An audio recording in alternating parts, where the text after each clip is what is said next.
সাল্লাল্লাহু আলাইহি সাল্লাম যখন ওফাত গ্রহণ করবেন, তখন রাসূল সাল্লাল্লাহু আলাইহি সাল্লাম বিশাল পরেশান।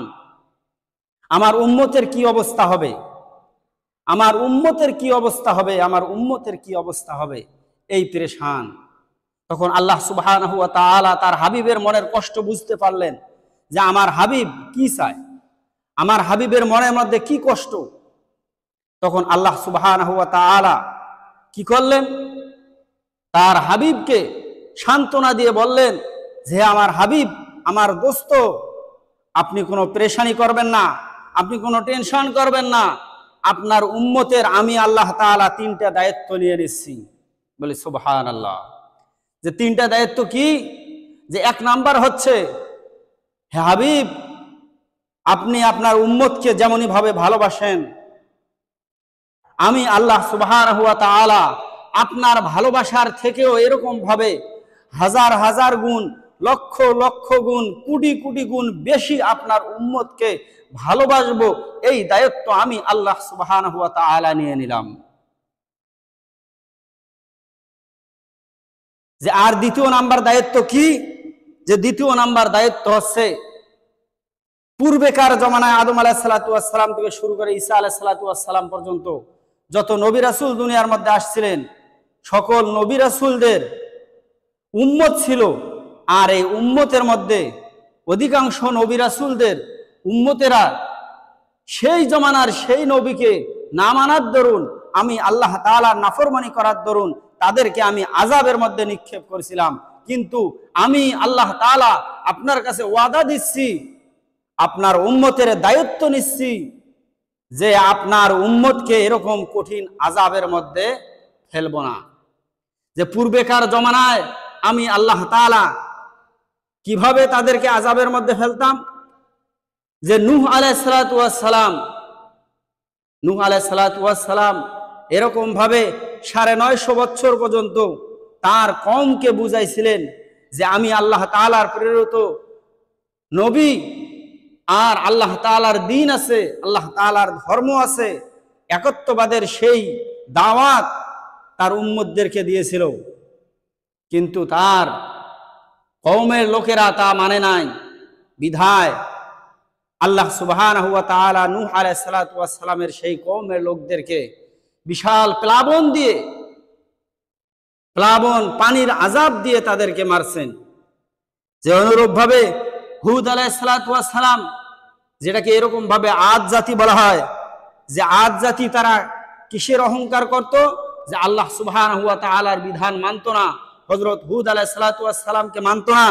তারা এরকম শক্তিশালী দেহ ছিল তাদের, তাদের বিশাল নগরী ছিল, আর এই বিশাল নগরী এবং শক্তিশালী দেহ দিয়ে তারা অহংকার করত, বরত্ব করত।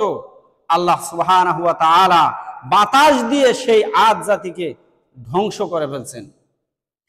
যেরকম ভাবে হযরত সালেহ আলাইহিস সালাতু ওয়াস সালামের জমানার ঘটনা, যেটাকে এরকম ভাবে সামুদ জাতি বলা হয়, এই সামুদ জাতিকে আল্লাহ তাআলা ভূমিকম্প দিয়ে এবং বিকট আওয়াজ দিয়ে তাদেরকে ধ্বংস করেছেন।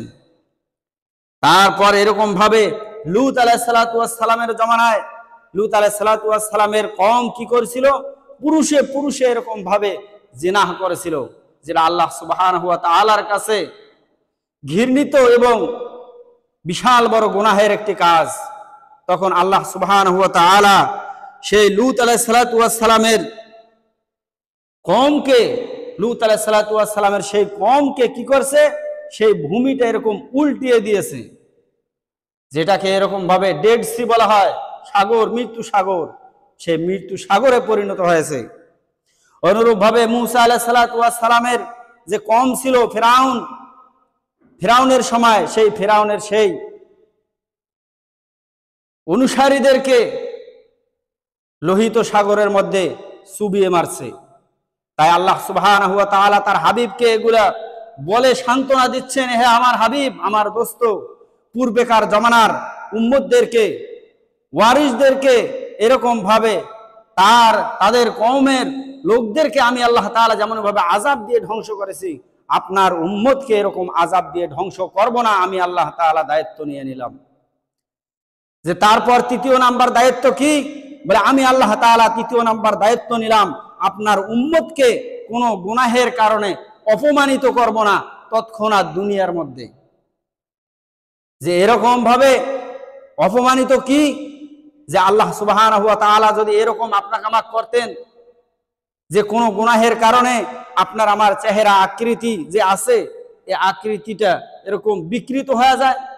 কেমন, যে এই গুনাহের দরুন তার নাকটা পিছন পাশে চলে যাবে, তার একটা চোখ তৎক্ষণাৎ অন্ধ হয়ে যাবে।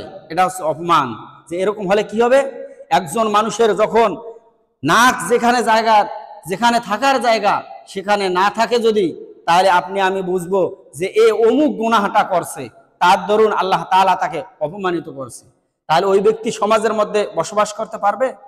মসজিদে নামাজ পড়তে আসতে পারবে? কখনোই পারবে না। অপমানিত, লাঞ্ছিত, হাট করতে পারবে না, বাজার করতে পারবে না, স্কুল কলেজ মাদ্রাসা মসজিদ রাস্তাঘাট কোথাও যাইতে পারবে না।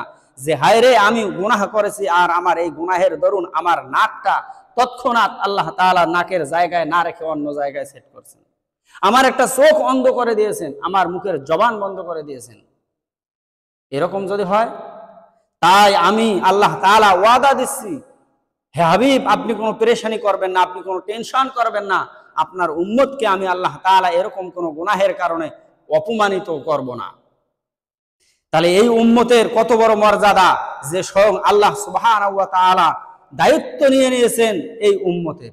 যে শুধু এই দুনিয়ায় দায়িত্ব, যে না, আল্লাহ সুবহানাহু ওয়া তাআলা এই উম্মত মুহাম্মাদীকে, এই শেষ জামানার উম্মতকে না দুনিয়াতেও অপমান করবেন, না কিয়ামতের ময়দানে অপমানিত করবেন। যে আল্লাহ তাআলা এই উম্মতের হিসাব নিকাশ করবেন, বিচার করবেন পর্দার আড়ালে সম্মানের সাথে।